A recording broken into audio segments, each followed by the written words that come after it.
Oi, oi, gente querida das redes sociais. Bora lá dar continuidade à nossa leitura da Bíblia. Começamos pelo Novo Testamento e hoje a gente vai ler o capítulo 2 do livro de Gálatas. Bora lá juntinhos saber o que a Bíblia conta aqui pra gente? Paulo e os outros apóstolos. 14 anos depois, eu voltei para Jerusalém com Barnabé e levei Tito comigo. Voltei para lá porque Deus me revelou que eu devia fazer isso. Ali, numa reunião particular com os líderes da igreja, eu expliquei a eles a mensagem do evangelho que anuncio aos não-judeus. Eu não queria que o trabalho que tinha feito e estava fazendo fosse um trabalho perdido. Tito estava comigo, mas ele não foi obrigado a circuncidar-se, embora ele não seja judeu. Porém, alguns tinham se juntado ao nosso grupo, fazendo de conta que eram irmãos na fé e queriam circuncidá-lo.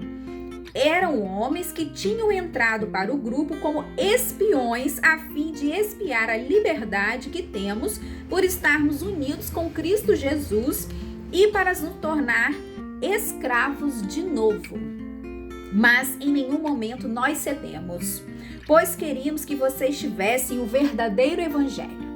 Aqueles que pareciam ser os líderes da igreja, digo isso porque para mim não importa o que eles eram, pois Deus não julga pela aparência. Aqueles líderes, repito, não me deram nenhuma ideia nova. Pelo contrário, eles viram que Deus me tinha dado a responsabilidade de anunciar o evangelho aos não-judeus, e assim como tinha dado a Pedro a responsabilidade de anunciá-los aos judeus. Pois pelo poder de Jesus fui feito apóstolo para anunciar o evangelho aos não-judeus. Assim como Pedro foi feito apóstolo para anunciar o evangelho aos judeus.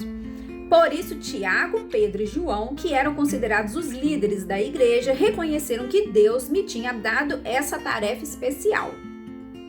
E como um sinal de que éramos todos companheiros, eles deram a mim e a Barnabé um aperto de mão.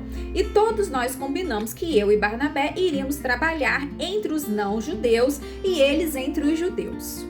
Eles nos pediram só uma coisa, que lembrássemos dos pobres das igrejas deles, e isso eu sempre tenho procurado fazer. Paulo fica contra Pedro em Antioquia. Porém, quando Pedro veio para Antioquia da Síria, eu fiquei contra ele em público, porque ele estava completamente errado. De fato, antes de chegarem ali, alguns homens mandados por Tiago, Pedro tomava refeições com os irmãos não-judeus. Mas depois que aqueles homens chegaram, ele não queria mais tomar refeições com os não-judeus, porque tinha medo dos que eram a favor de circuncidar os não-judeus. E também os outros irmãos judeus começaram a agir como hipócritas, do mesmo modo que Pedro, e até Barnabé se deixou levar pela hipocrisia deles. Quando vi que eles não estavam agindo direito, de acordo com a verdade do evangelho, eu disse a Pedro na presença de todos: você é judeu, mas não está vivendo como judeu, e sim como um não-judeu. Como é que você quer obrigar os não-judeus a viverem como os judeus? Os judeus e os não-judeus são salvos pela fé.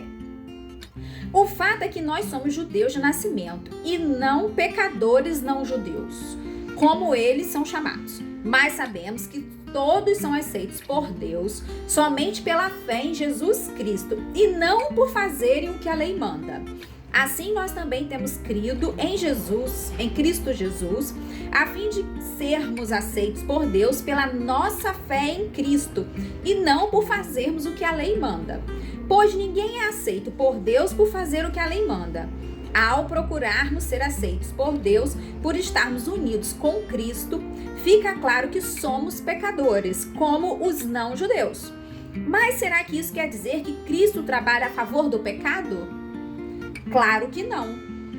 Se eu depois de ter destruído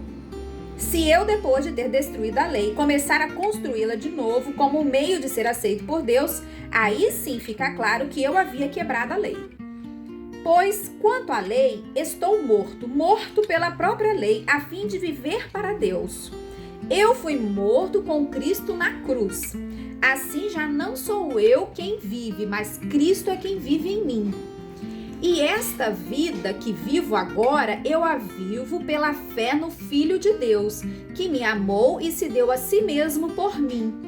Eu me recuso a rejeitar a graça de Deus, pois se é por meio da lei que as pessoas são aceitas por Deus, então a morte de Cristo não adiantou nada.